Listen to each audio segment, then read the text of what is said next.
Hello, everyone. Welcome to another episode of the Storytelling Chronicles. I'm your host, the Bodacious Cowboy. Let's get this story started. Say what? Look out! Pop, pop, it's showtime. Showtime. Showtime. Guess who's back again? Oh, they don't know. Oh, they don't know. I bet they know as soon as we walk in. Showed up. I'm wearing Cuban links. Yeah. Designer mix. Yeah. Inglewood's finest shoes. Whoop, whoop. Don't look too hard, might hurt yourself. Known to get the color red, the blues. Woo, shit. I'm a dangerous man with some money in my pocket. Keep up. So many pretty girls around me and they're waking up the rocket. Keep up. Hello, everyone. Welcome to the Storytelling Chronicles. I am the Bodacious Cowboy. It is Monday, November 20th. I have a great show in store for you. I have a friend that I actually met at the Broker Carrier Summit in Tampa several weeks back. I'm going to bring him in. His name is Floyd Wilcox. Sorry about that. Bringing him right now. Floyd, how are you? I can't believe that I almost forgot your name. I'm like, what the hell? But, happens to me every day. Hey, you know what? Thank you so much for joining me this week. I know that it's a short week and that you're probably catching up on a lot of things before you take off on Thursday. You'll probably be back in work on Friday, either at your house or at the office. I'm pretty sure about that. Oh, yeah. Yeah. The work never ends, you know.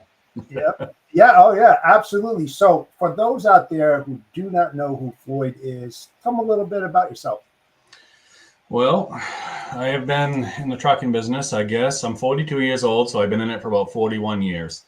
My career started, I guess you could say, riding to Quebec every morning with my father in the truck. He had me strapped in the passenger seat and in my carrier, and that's where it all started. And I never get rid of it. Now, I graduated high school, started driving the next day. I got my Class A actually when I was 17 before I could even legally drive. And it just continued from there. I drove for some other people. My father and I had a small company for a little while, a few years. And then I went to work, hauling wood, what we call hauling wood up here in the Northeast. And then I went to work for a company called Tree Line Incorporated in Lincoln, Maine. Right. And I've been there ever since. Now, currently, I am the fleet manager for Tree Line. And we also have another entity that we started here a while back called North Star Transport. And I actually own that. Nice. So there's a lot of stuff going on. Oh, yeah, absolutely. And I'm sure with the housing market, the way that it is right now, I would say that probably hauling wood is a little on the light side right now, right? It is. Yeah. Up here, I mean, we have all kinds of lumber mills up here. We only have a few paper mills left. As the years go by, they seem to dwindle away. So, yeah, the logging side of things is definitely not what it used to be. Yeah, for sure. And I don't see anything that's coming up in the very near future that's going to make that change, unfortunately.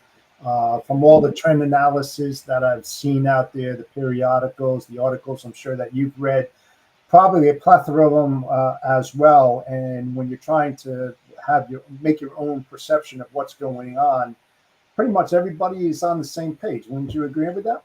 Yeah, I agree 100%. It's the paper business itself is a dying thing. You know, the world doesn't use paper like they used to. Some of the mills are obviously still hanging on, and I'm sure there'll be some that will hang on forever because there'll always be, there'll be some sort of need for paper or tissue, obviously. But 10 years ago, right? 10 years ago, 20 years ago, 30 years ago, I mean, we had a lot of mills up here in the Northeast between Maine, New Hampshire, Vermont, even in Massachusetts. And they'll dwindle away. They'll close down. We lost a major mill up here in Verso Paper. That must have been, I forget, exactly, but 4 or 5 years ago, it actually blew up. And no talk about rebuilding. There was a little bit here and there, but once it blew up and shut down, that was it. They run for a little while on, I forget what it's called now. Anyways, they continued to run a little while the best they could afterwards, after the digester blew up, but it didn't work out. And they closed it down. That was a huge hit for this whole region, really. That mill pulled wood in from Quebec, Maine, New Hampshire, Massachusetts, Vermont, New Hampshire, and sometimes even Pennsylvania when they had a bad need for wood. Yeah, I had a big customer. They were called Bartas Printing, and they were outside of Philadelphia. And one of the reasons is they shut down because, as you said, about the paper, newspaper, and everything that you can think of that paper is utilized in. Mm-hmm. It's all on the internet now. I mean, right. Do we still have our newspapers? Yeah, we had the Bergen Record from Bergen County, New Jersey. They used to be a big, huge provider of newspapers. I mean, everybody is going online. It's cheaper. When you think about the tooling that goes into the printing presses and the cost of doing that, where now the journalists and everybody out there can now put everything that you need to know, everything you need to know on the web. Right. There's really no need for that. But still, there's building materials, and like you were saying, wood goes into a hell of a lot of industries. Yeah. Besides just homes. So yeah. So how is that affecting you? How much are you down as a percent? I mean, everybody's down, right? Yeah. On the tree line side of things, on the forestry part of our business, we are so diversified into so many different things that, of course, it hurt. Logging used to be the biggest thing that we did, and it's not like that anymore. Right. We have many other things that we do. On the North Star side of things, we split that off from tree line a year or so ago to handle what we call our over the road business. Mm-hmm. So that's our flatbed work. That's our lumber hauling. We do haul a little bit of paper. We do things like that. So yeah, to answer your question, I mean, percentage, I don't know. That's a hard thing. Tree line's been in business for 40 years. Right. So, like I said, we're so diversified, it would be a hard thing to put an actual percentage on. But I would say probably at the time when the J mill blew up, it was probably at least 50% of our business, if I had to put a number on it. I mean, it was a huge hit. We had multiple crews in the woods. We had probably, between our own trucks and hire trucks, we probably had 30 to 40 trucks hauling wood, and going to that mill was a big part of it. We also had 2 satellite yards, wood yards, up in northern Maine that we bought wood into, or the mill bought wood into, and we managed. And when the mill was low on wood, or come springtime when you couldn't get in the woods and things like that, then we'd send all the trucks to haul out of the yards to the mill to keep the mill supplied, so the mill could run, 24/7. So yeah, it was a huge hit. Right around, it was before that, but when things started looking not so great in the logging business, that's when we get into other things, like the flatbed business and hauling a little bit of paper, things like that. I headed that up from the beginning because I had prior experience in that type of work. So, but between that and in the just diversifying more and more and more all the time. I mean, we do I could probably sit here for a half an hour and list off the things that we do that we've had to diversify and do to keep the company alive for the percentage of business that we've lost in logging. Right. And, I used to own a lot of horses, and one of the biggest businesses out there, and it is in Canada, is the shavings business. Yep. Where they would take, after they got done at the mill, all those shavings they would brought to a manufacturer, and they would put them in like 4 cube bags that they would ship down in truckloads from Canada into the States. I'm sure that those manufacturers that relied heavily on the logging industry and those mills being up, they must be down as well. Yeah. Everything collectively across the board is anything to do with cutting a tree is not what it used to be. It's crazy. We haul a lot of lumber, and OSB. We haul OSB out of like Louisiana Pacific and Huber and those mills like that. And we do good. We do great with it. Is it what it was? No, nothing is. But as the housing market goes up and down, so does that. Yeah, no, and that's true, because I was going to ask you, since that was your niche, what kind of other verticals are you moving into? I know that you mentioned the flatbeds and all that, but what kind of product lines that did you switch from? Because since you're down 50% on the wood, moving that lumber, what are you doing now? We have got into all kinds of different things. We actually haul some bulk water for Poland Spring, which is owned by Blue Triton. We have a couple of guys that haul flowboy trailers in the construction market, doing hot top and things like that. We upped our construction business a lot. So we have, at the 4 or 5 years ago, we might have had a couple of dump trucks. Now we have, I don't even know, 8 or 10 of them probably, or something like that. Just a shift, just shifting, it's some of this stuff is stuff that we've always done, but on a much smaller scale. So as we decided to diversify, to keep the company alive, we just, a lot of those things, we got into some new things too, but a lot of those things that we've always done on a small scale is all of a sudden a big part of our business. Yeah. And you mentioned North Star Transportation and logistics. What do you do on the logistics side outside the transportation side? So that's kind of that's a bit of a quirky name, because we do have a brokerage too. It's actually a separate company. To make a long story short, when we first created that, we didn't know at that moment that you couldn't still have a broker and a carrier under the same MC.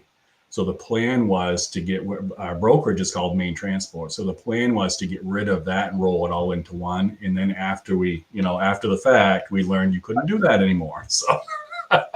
So on the North Star side of things, we are just a carrier. We do have a brokerage, like I said, it's called Main Transport. Probably at some point I'll drop the in logistics off the end of that. You know what I mean? But this year there's been way too much going on to worry about that. So as far as on the brokerage side of things, I don't like just try to farm out stuff. I try to work with my group, my network. I'm not the type of guy that takes 50 loads from somebody and just tries to farm them out on the load board. That's not how I do it. No. We have up here in Maine, it's a pretty small community up here, really. So everybody knows each other. So I rely on a couple, 2 or 3 other carriers, and probably a half dozen, 6, 7, 8, what we call hire trucks, owner operators that have their own authority. So we're using the same network all the time. And I spend a lot of time trying to build that network. So that way, we trust who the loads are on. Sure. Now, do you have your authority? Do you have your authority both in the States and in Canada? We can go. Yes, New Brunswick. We don't do Quebec. I don't have Quebec authority. Right, but you can bring shipments in from Canada into the States. Can you move stuff within the continental U.S.? Yes. Oh, good. Yeah. Okay. Yeah. Okay. Because I know a lot of Canadian companies out there. They just have the authority to bring in or pull into Canada, but not in the continental U.S. So that's good. So at least you have some diversification. Now, with the trucking industry, and we'll get into the carrier broker tensions shortly. But have you shortened your length of haul to become more of regional, super regional, because it's more profitable for your company? Yes, very much. I don't think we've sent a truck beyond probably Harrisburg, Pennsylvania in close to a year. Yeah, pretty much. Yeah. Yeah. We have quite a little niche. All of our flatbeds are triaxle, so we haul 100,000 pounds on them. Okay. So our niche is just New England. We can do that within New England. We can haul that weight, and all of our flatbeds have log stakes, removable log stakes. So what we'll do is we will haul a load of lumber or a load of OSB or something like that down to Massachusetts, New Hampshire, even into Connecticut, and then we will reload logs, pine logs or hardwood logs, to bring back up here to the sawmills. So that's our niche, and that's the biggest part of our business. We do obviously mix in some other things. And like I mentioned, we do haul, a few loads of paper here and there and things like that. But yeah, when everything started going south, through the COVID thing, we sent trucks to California. We had people calling us. A ton of money. Yeah, we had people calling us, asking us if we'd run out to California. And once we get out there, if we'd bring a load of, I think the best one was a load of pecans or something like that. We brought them back to Hannaford in southern Maine. And it was like $11,000 to do it. I said, Of course, sure. $5 a mile Yeah, or something like I'll that. turn him and run him right back out with another load and bring another one back for you. No problem, But Yeah, when things started going south after, after COVID ended and the economy started going down, we reined everybody in.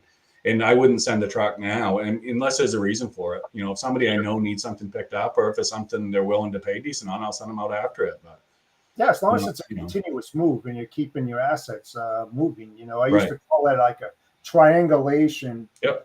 when I was doing some fleet moves, and I knew where they were going, and I always had continuous move from A, B to C, back to A again. Right. And I'm not a transactional broker by any means. I'm more of a dedicated, Mm-hmm. consistent, sustainable type business Yep. for that simple reason: building that loyalty, building Right. that long-term business relationship, Right. and getting to know everybody that's involved, and Mhm. building that corral of carriers, because you know they're leaning heavily on you to support them, and then likewise, and that's how we're building, not for today, but actually for when the market changes into 2024. We Right. want to try to set ourselves up in position A, as I call it, because they'll be there for us when that market changes. When you're doing that transactional type, it's a hit or miss. The risks are high, the loyalty's not there, and you're surely not going to build a long-term business relationship from that type of model. So that's why we try to keep away from that. Is that the same kind of thing that you're doing as well? It is. That's the exact same thing I do. We treat our, I refer to them as hire trucks. It may be a guy with one truck. It may be we have a small carrier up the road a little ways from us that I rely on, and they're great people. They have 10, 12 trucks. But I treat all of our hired trucks just like they were one of my own. Nice. I'm not the type of guy to, if things get tight, I'm not going to send the hired trucks home to keep my guys working. If it's down, we're all, we're collectively down. If it's up, then we're all collectively up. It's like you said, it's all about the relationship. I'm not out searching for loads on the load board just to move a truck, and that's not how I do it. No, I hardly even look at the load boards. Right. I hate to say for the audience that's out there listening and stuff like that. I mean, I just consider the load boards the bottom feeders. Yep. And I'm not one of those kind of people. I'm not in a position where I have no choice, but I have to do that. Mm-hmm. But I'm fortunate. I say I'm fortunate. I'm grateful. It is Thanksgiving. I'm grateful for everything that's happened to me and the choices that I made. Mm-hmm. I don't blame anybody else. And my business is up, like, going to be probably at the end of the year, probably 50 or 60% year over year from last year, which is a good place to be compared to what's happening out there in the market and all these closures that are happening. I mean, you and I both read that all the time. It just seems something that's a consistent, and would you call it a bloodbath? Yeah, I think it's somewhat of a bloodbath. I mean, it's something that nobody really thought was going to happen, and a lot of the carriers who didn't budget appropriately during the pandemic, it's going to last forever. Those funds are gone. Yeah. Those funds are gone. Yeah. The loans are astronomical. I mean, truck sales, all that kind of stuff. I mean, these people, as I would put it, would be one break away from going bankruptcy. I mean, seriously, because they're only making pennies on the mile, if anything at all, with their operating ratio, just trying to keep these assets moving. That's why I asked you about whether or not you were moving your assets more into a regional, super regional area compared to long haul.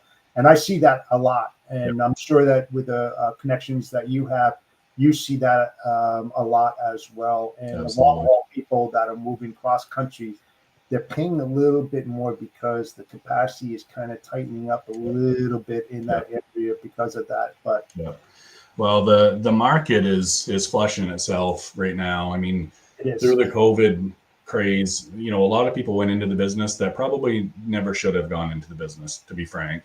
And a lot of people that were already in the business just went ballistic. I mean, I had many people ask me, geez, why don't you hire more drivers and buy 10 more trucks and this and that? And no, because it's not going to last. It can't. The economy can't sustain these prices. They can't sustain to pay us to go from Maine to, New York City and pay us $6,000 to do it. You know what I mean? It's bogus. It's twice as much as it would have been before, and it will be half that when it shakes out, and that's where we're at. Right. And we're going in for the long haul, Floyd. I mean, Yep. we have at least another, I would say, 6+ months at a Mhm. minimum, Yep. if at best, Yep. before this market happens to switch. And Jason Miller, you would follow him? No. Well, he's a professor at Michigan University, and he's all over the place. I mean, this guy is so data analytical. It's unbelievable. A lot of people do follow him. And, the conversations that he's had, the posts that he's put out there's not one single vertical that you can say, aha, this is going to be the vertical that's going to make the market switch. It's just not there. It's nowhere to be present. Everything is down. It's a horrible place to be, and I really feel sorry, not just for the logisticians that are out there, but the carriers, the drivers, what's happening to them. It's really, really bad. Yeah. Yep. So let's talk about the carrier and broker tensions. Been going on for decades. Yeah. What do you think the main issue is? And let's not throw out the shipper, because the shipper has a lot to do with that as well. So what are your thoughts on that? Trust. It all comes back to trust. Just like anything else in this world, there's been so many people burned, so many people lied to, so many people, it's a cutthroat business. And unfortunately, that's the norm. And that's where a lot of the tension comes from, even from the shipper, because the shipper doesn't want to be involved in that stuff. They play the games too, though. You know what I mean? When they really need you, you're their best friend. But when they don't, and things go back to a little slower, a little normal, a lot of the shippers are just as happy just to farm whatever they have out to some big broker, because they know they're going to take care of it. And then, you try to talk to that broker and you get the runaround. But that's what it all comes back to, is trust. That's the main ingredient. And that's what has ruined and caused a lot of the tensions. Yeah. I mean, integrity, honesty, transparency, to name a few. Yep. Where the shippers really don't understand what's going to happen to them when they do this kind of idiotic moves, because one, if they have incumbent carriers, they're not taking care of their incumbent carriers, and they start chasing the almighty dollar to the bottom, they're going to lose that trust. Like you said, huge, right? Loyalty is not going to be there. But when that market changes and they go back to the incumbent carriers that they screwed, if I was an incumbent carrier and if I was you and you had a big account and they were doing that, I would tell them to go F themselves. Yep.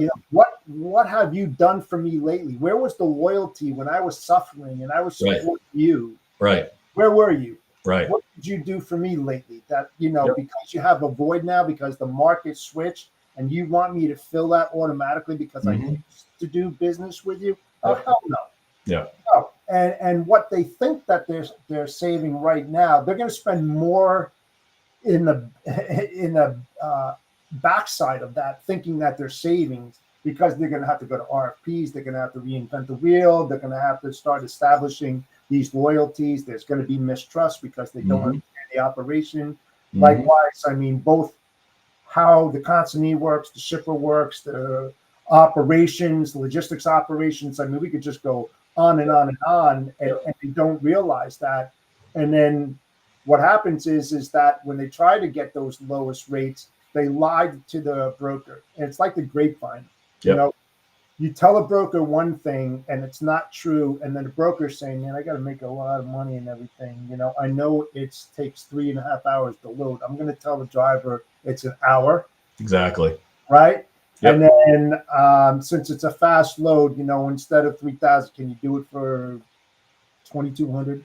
Something like that. Oh yeah, really fast load, everything. So if the guy's kind of like deadheading and driving all these deadhead miles to get over to, the shipper, and they just drove 80 miles because it was pretty good for them, I guess. And they get there and they're sitting and they're sitting and they're sitting, or you think they're going to say, I'm not taking a load and drive off? high probability they're going to sit there. They're there. They'll take the load, make whatever they can. But you're not Right. going to have that trust, that loyalty, Right. you Right. know, at all. And honestly, they'll never do business with you again. Yep. It's a great way to end a relationship. Yep. And you're 100% right.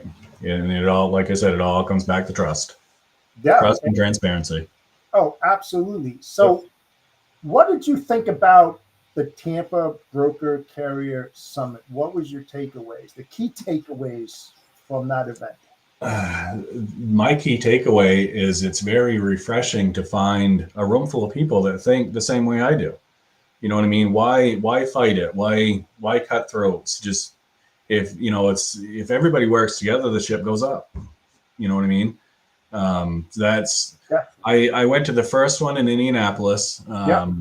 and that was a totally different setup than Tampa was. It was like a pilot to gauge interest, as Dan says. But even that, I left Indianapolis, and I think I actually went to Dan's office the next day, and met him there, saw his operation, and that was one of my first questions: when are we doing it again? What can I do? How can I help? Where are we going to do this? How many times are you going to do this? And of course, he didn't have all the answers at that moment. It was literally the next day, but it unfolded, and we ended up in Tampa, and I actually sponsored that event, and I will sponsor the next one. Awesome. And I hope it continues to grow. I hope it pulls in more people and engages more interest, because you go to that and you don't have to wonder what the person next to you is thinking. I always protect what I have, but I don't feel like I can't talk to the person sitting next to me about it, because I have a feeling if they're there, if they spent the money to go there, they made that investment, then I want to believe that they're there for the right reasons. So, it's great. I think it's fantastic. I know. Yep. I said the same thing. And one of the biggest things, and you'll probably laugh at this, is that everybody's a tough ass on email. But when you're in front of somebody, you don't necessarily say what you would say in an email. Right. And that kind of calls that person out. Yeah. And it's great if you're a broker and one of your carriers is at that event. Yep. And you've had problems. What a great opportunity to really iron it out. Sit down, have a cocktail. Hey, man, let's figure out why we're so disgruntled and why we have a huge disconnect. And what can we do as a team? We're in this together. I'm making money. You're making money. We're taking care of the same customer. How can we come to some common agreement that's going to benefit us both? Right.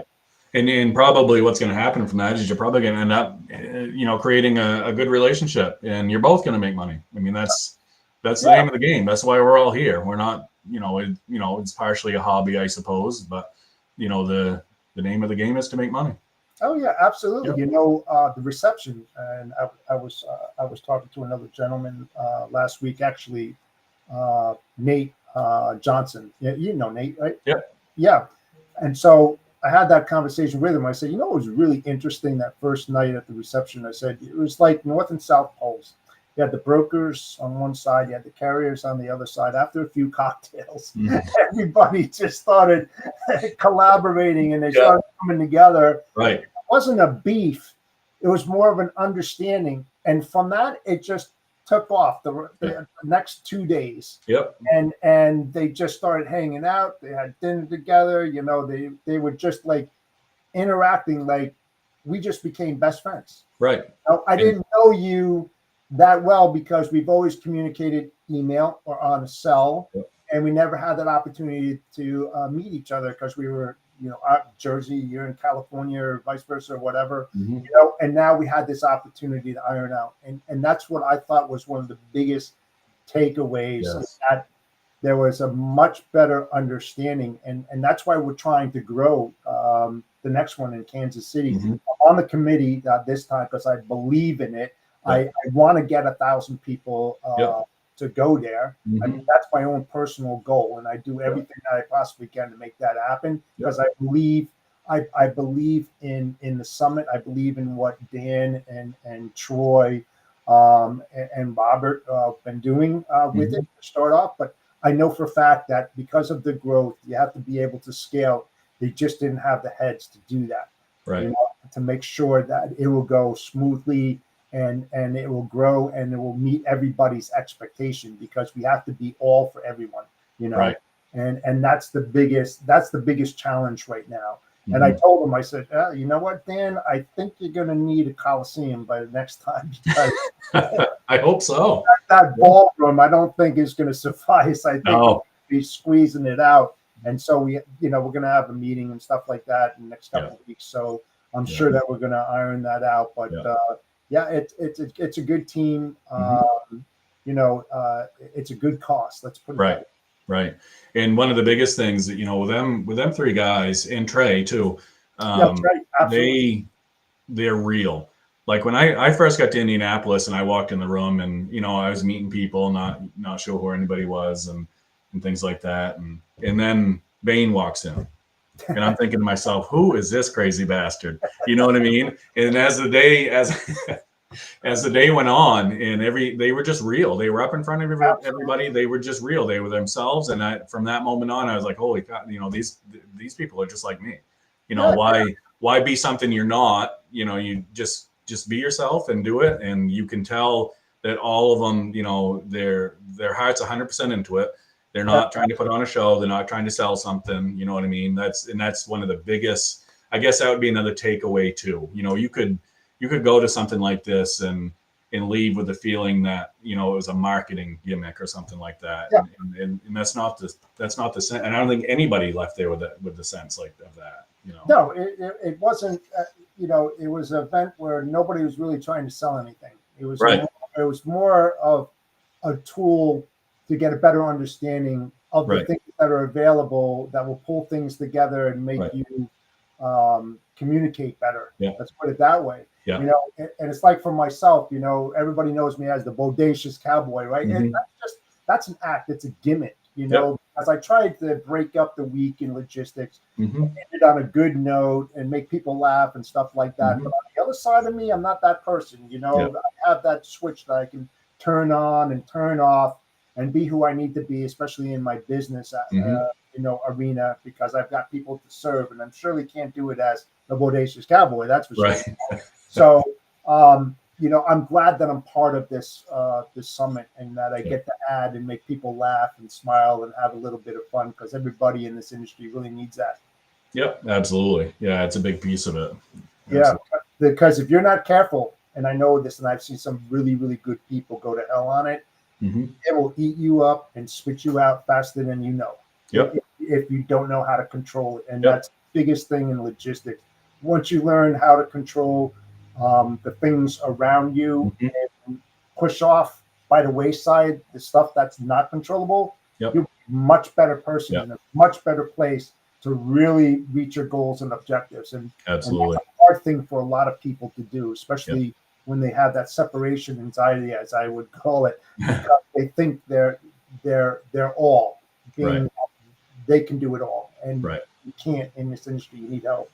You need And, help. and and that comes back to what I said about the market shaking itself out. On the logistics side of things, but also on the trucking side of things. I mean, so many people come into this business in COVID, like I said, that have no business being here. And it's the people that thought they knew it all and can do it all. And we got the world by the ass, and they're getting shaken out. God. Unfortunately, some people, obviously that have done it right and tried to do it right, they're also getting shaken out too. And I feel for those people. But if you don't belong here, now's the time to exit. Yeah, and one of the biggest problems that are out there, lack of training. Right. The lack of training, and I'm talking on the brokerage side. Yep. And I mean, I'm very boisterous about this, and I don't hold things back. But that pray and spray kind of approach to me doesn't resonate with me at all, because I was on that shipper side for 35 years and used to get harassed by brokers 35 times a day, minimum, from people that really didn't understand my business, who I was, what we did, when we did it, where we did it, and how, and it's unfortunate that they don't do that, because how can you be profitable, the way I look at it, if you don't know what you're talking about or understanding the industry that you're trying to open the door?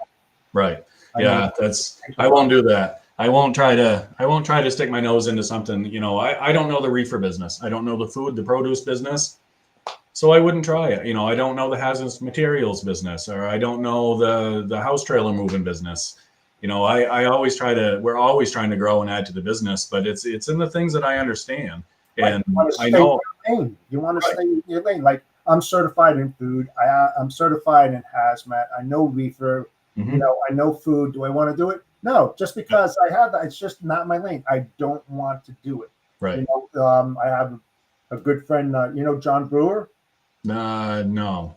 Yeah, he's with CK Industries, food and stuff like that. I said, hey, John, you know what? If I ever want to do business with it, I know I can. And I busted chops. But I said, I don't want to. I Yep. don't want to do the food. I just don't. Right. It's not something I would rather stay in my lane and do what I do, what I Yep. feel best. And Yep. that's more on the consultant side and logistics operations because I really dig in to the operations side. I don't really talk about freight, Hmm. even though I know it's a major player in what Hmm. you do as a broker, but I want to understand what I'm moving and how they do things internally, which will help them out greatly. So I do things a lot different. Like I said, not transactional. I'm more dedicated and it Hmm. just fits my wheelhouse. So why would I want to go outside and play and dabble into something that I really don't want to do just to Right. fill a pipeline? Doesn't make any sense. But there's a lot No. of people that do that. And there's a lot of people that fail. Yeah, that's Yes, that's I sir. like the way I run my business is I don't nobody that I have working for me or working with me is doing anything that I haven't done. Right. Everything that we do, every place we haul out of, every material that we haul, I've done it. You know what I mean? And I still do. I could be talking to you today. I could be on my way to Connecticut tomorrow. Yeah. I don't go on the truck very much anymore, but I do when I need to or if I want to. And I get out, I meet the customers, I do those sorts of things, but it's all within the business that I understand. Right. And that's what makes you laser focus. And that's how you're able to scale your business because you're staying, like I said, staying in your lane. You know it better than the back of your hand. Right. Why would you want to go outside and play? Right. You just want to master that, become that SME, as I said, the subject matter expert in that area. And Yep. that's how growth happens, Yep. because you create that the credibility. Right. You start getting those attestments from your customers, whether Mhm. downstream or upstream, and they kind of move the needle forward on your behalf without you really working, you know, so hard to make that happen. They do it kind of for you. Right. Nothing better Right. than that, my friend. Nothing Yeah. better than that. No, I'm a hands-on person. I might be in QuickBooks at this minute. I might be headed to the mill and the next, loading the trailer, or might be on the phone with the health insurance people. I like to. I'm not a pro at everything, but I like to have my hands in everything, just so I have somewhat of an understanding of it. That's That's me. That's you know, me. I don't believe in experts because I hate the word expert because there's if no you're an such thing. expert, no, No. because if you're a know-it-all. Right. You don't have to read. You don't have to do anything. You already have the answers to the questions that are going to be asked. Nobody has that. If Right. you're not learning every single day in this industry, you're going to be left behind. Yep. Just learn a little bit so you have that knowledge skill Mhm. base, but you don't have to be, you know, that guy. Right. That guy that I knows the dictionary inside and out and every page from Yeah. what's on it. No, you don't need that. No. You need No. that. You don't want to be the smartest guy in the room ever. Oh, I want to be the stupidest guy. I want to be dumbass in that one, and I just want to be a sponge and just basically Right. absorb everything that I could suck in. Exactly. That's just me. That's the way I love to learn. But listen, Floyd, let me just put this up. I'm going to just talk a little bit about it. If you want to chime in, please do. But as you know, we have the Broker Carrier Summit that's happening in Kansas City, Missouri on the April 22nd and 24th. Mhm. This whole month, you have a little bit of a week left. We have a early bird discount special that's going on there. So go to the website, the Carrier Broker Summit Kansas City website. Look it up. And also, I will give an additional 5% off your registration if you use this code, Cowboy1. You'll get an additional 5% off that discounted rate, which is pretty damn good. So why don't you head on over there, take a look at it. They're building it in creating a lot more topics as we're growing the attendance. Got a lot of speakers out there, a lot of sponsors out there as well. So check it out. Yep. So with that said, hey, Floyd, thank you so much for joining me today. Love the conversation. Would love to have you back on in the future. Yeah, absolutely. To talk about other things besides broker carrier tensions, but that's my focus for the next 5 months. Yep. Try to grow that and make this huge problem that's been going on for a few decades go away. And I think you have the same mentality as me. Absolutely. Yeah, So, 100%. Yep. all right. So I Oh. appreciate it, man. You enjoy the rest of your week. Have a happy Thanksgiving, you and your family, and be well. Yes, thanks, Jeff. Thanks for having me on. Happy Thanksgiving. Take care, my friend. You too.